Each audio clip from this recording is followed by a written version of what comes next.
What's up guys, Houndish here, and today we're jumping in with a roundup of the content going live this week in Destiny 2. And the major thing that we're looking forward to this week on the 7th of December is the launch of the 30th anniversary pack. So we're going to round up what's worth knowing there initially, and then we'll preview the rest of the weekly reset for this week. It is going to be a pretty busy one. Alongside new content, we've got the return of Iron Banner. We'll also break down other key activities and rewards for the week, plus updates from Bungie regarding the launch of the new content. And since it's going to be pretty busy at the reset tomorrow itself, I figured we'd get this video together now. And so guys, be sure to get subscribed to the channel so I can keep you posted for this week. But now, of course, most excitingly this week, we've got the launch of the 30th anniversary pack. And we're going to see new free-to-play content in the form of a 6-player activity. Just last week, Bungie revealed some artwork which shows its treasure room with various different chests, each labeled to reveal what they're capable of dropping. And so it is going to be a targetable loot activity as far as we can tell. And Bungie also show images of Guardians holding some rather Halo-looking weapons, so that's pretty cool. And then of course we're also getting the Grasp of Avarice, the new dungeon set in the loot caves of yore in the Cosmodrome. It looks like Bungie are keeping a lot of it secret until launch, with the exception of the soundtrack, and they've shared this via the Bungie Rewards Gala Days deals, which I'll link below. And we can also see the artwork for that piece of music, which shows a formation of caves structured like a skull. So another little dungeon teaser right there. Of course there will be new loot, including GJALLARHORN, and plenty more in the pack which we'll discover at launch. And as always with a bigger update, we're going to see a little bit of server downtime. So at 8 AM PST, which is 1600 UTC, maintenance will begin, and of course that's on Tuesday the 7th. Then at 8:45 AM PST, which is 1645 UTC, D2 will be brought offline.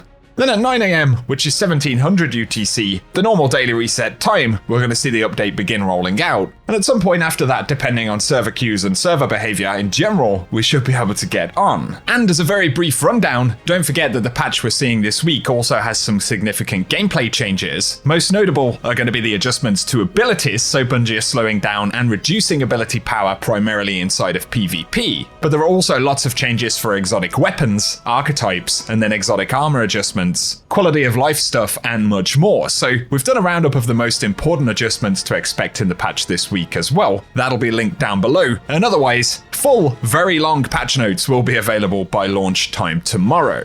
Of course, Moments of Triumph will also go live this year at Reset, and we're going to see a pretty similar format to previous years. There'll be triumphs for major challenges throughout this past year, there'll also be the title and a couple of other new rewards, so maybe not as pressing as the new activities or weapons immediately at Reset, but it's something else to get done over the winter break. And so once again, regarding all of the new content, I'll be keeping you up to date, and if you're not already subscribed to the channel, definitely hit that button so I can keep you posted. But getting into the other Reset stuff for the week, the unique Crucible playlist is going to be Momentum Control, but also Iron Banner is returning, as if we didn't have enough content going on this week. Lord Saladin will also return with his seasonal rewards, weapons, pinnacle drops, and more. And we kind of know the drill by now really, but if you want some Iron Banner action, Saladin will be in the tower, and bonuses to Crucible ranks are going to be live all week long. For the weekly Nightfall, we're going to see the return of Corrupted once again, and the drops for the week should be Palindrome and the Swarm, and as usual, the adept variants of those weapons will drop via the Grandmasters. And then we move over to season content, and the Forest of Echoes returns as the featured Shattered Realm. That's going to be the same for the legendary variant of the activity. And mild spoiler alert, but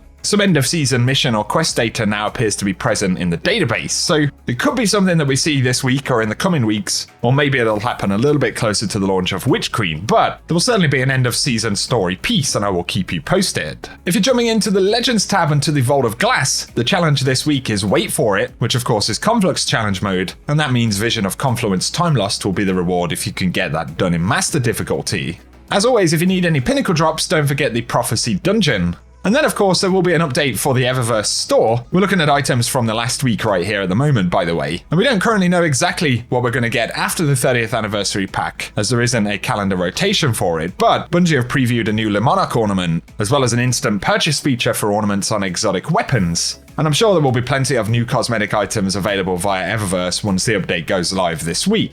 Legend and Master Lost Sectors for Tuesday will include K1 Crew Quarters dropping exotic helmets, and K1 Communion dropping exotic chests. Then for the Europa rotation of content, the Exo Challenge will be Simulation Agility, the Eclipse Zone should be in Asterion Abyss, and the featured Empire Hunt for the week will be the Warrior. Which in terms of legacy content only leaves the Dreaming City, and the Ascendant Challenge for the week will be the Shattered Ruins, found via the the Spine of Keres. So if you want the location for how to find that one this week, we'll run some gameplay at the end of the video. But otherwise, once again, guys, if you are new to the channel, definitely get subscribed. We've got a lot of stuff to speak about in the coming days. Also, if you haven't already, definitely turn on notifications so I can keep you up to date with Destiny news as soon as it drops. And let us know down in the comment section what you're most looking forward to inside of the 30th anniversary pack. Looks like we are going to be getting quite a few weapons, so for me personally, at the moment at least, I'm probably equally excited for the dungeon and the other activity content. So share any thoughts you guys have down in the comments section as well. But if you've enjoyed the video today, a rating down below really does help us out as well. But otherwise for now, I appreciate you tuning in as always, and I hope you guys have an awesome week.